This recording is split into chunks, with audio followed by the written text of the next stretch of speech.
광교 꿈의 성도님들 평안히 잘 지내셨는지요?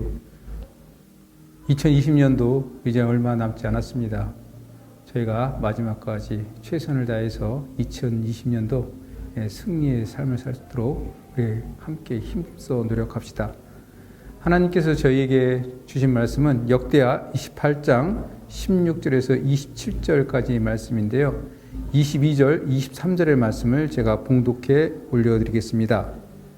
이 아하스 왕이 곤고할 때에 더욱 여호와께 범죄하여 자기를 친 다메섹 신들에게 제사하여 이르되 아람 왕들의 신들이 그들을 도왔으니 나도 그 신에게 제사하여 나를 돕게 하리라 하였으나 그 신이 아하스와 온 이스라엘을 망하게 하였더라.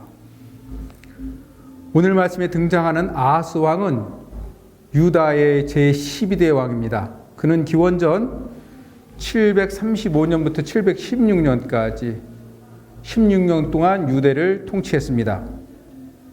그가 통치할 시기에 북이스라엘 왕은 호세아인데 그는 북이스라엘 마지막 왕이었습니다. 북이스라엘은 기원전 722년에 아스루에게 망합니다. 아스라는 이름은 그가 붙들었다입니다. 그런데 아하스가 제16년 동안 하나님을 붙잡지 않고 우상들만 붙잡아 자신은 물론 나라까지 힘들게 한 사람입니다. 오늘 본문을 포함하여 역대기하 29장 그리고 열왕기하 16장에는 그의 업적이 보존되어 있는데 대부분은 우상 숭배와 관련된 것입니다. 먼저 그는 바알을 위해 우상을 만들어 섬겼습니다. 그리고 자신의 아들을 산채로 불살라 우상 몰록에게 제물을 바쳤습니다. 또한 산당을 만들고 모든 푸르나무 아래서 제사를 드렸습니다. 이렇게 온 나라를 우상의 숭배의 도구로 만들자 하나님은 유다의 이런 교만함을 낮추시기 위해 주변 나라를 사용하십니다. 그래서 유다를 침공하게 합니다. 어제 큐티한 말씀 역대하 28장 5절에서 6절에는 다멕섹 왕 르신과 북왕국 이스라엘 왕 베가가 동맹을 맺고 유다를 침략해서 하루 동안 12만 명이 학살당하고 20만 명 이상이 포로로 끌려가는 고초를 겪습니다. 그럼에도 아하스는 정신을 차리지 않습니다. 이 하나님은 에돔 사람으로 하여금 유다를 치게 합니다. 또 블레셋 사람들을 일으켜 유다를 공격하게 합니다. 그러자 아하스는 아수르 왕 디글랏 빌레셀에게 도움을 청합니다. 그런데 정작 그가 도와주러 와서는 돕지 않고 오히려 유다를 공격합니다. 결국 아하스는 성전과 왕궁과 방백들의 집에서 모든 재물을 가져다가 아수르 왕에게 주고 위기를 모면합니다. 여기서 우리는 중요한 영적 원리 하나를 발견합니다. 내 주변에 사람들이 나를 공격하는 사람이 많이 있다면 먼저 내 자신이 하나님을 잘 섬기고 있는지 살펴보시기 바랍니다. 하나님은 우리가 교만할 때 우리를 낮추시고자 주변에 많은 사람들을 보내어 나를 훈련시키십니다. 이렇게 주변에 대적자들이 많으면 얼마나 곤고합니까? 그럴 때 빨리 하나님께 돌아가서 살려달라고 해야 되는데 아하스는 전혀 그렇지 않습니다. 속된 표현하면은 그는 더 또라이 짓을 합니다. 그래서 그는 아람의 다멕섹 신들이 도와줄 줄 알고 그 신들에게 제사를 지냅니다. 성전의 기구들을 모아 부숴버립니다.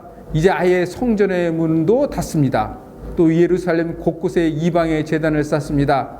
유다 각 성읍에 산당을 세웁니다. 이렇게 우상 숭배를 하면 그 우상들이 섬기는 자들을 도와줘야 할 텐데 전혀 그렇지 않습니다. 오히려 섬기고 있는 아람의 신들이 아하스와 온 이스라엘을 패망으로 인도합니다.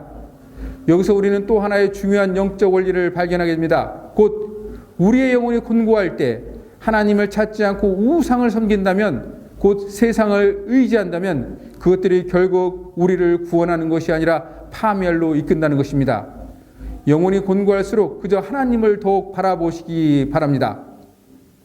아하스 왕은 수많은 고초를 당하고서도 끝내 그는 하나님 앞으로 돌아오지 않습니다.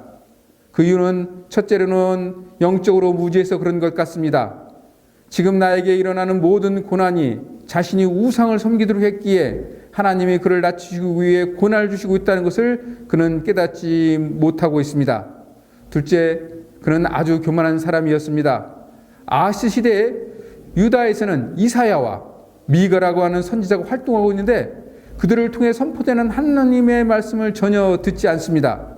교만하면 하나님의 말씀을 듣지 않을 뿐더러 듣지도 못합니다.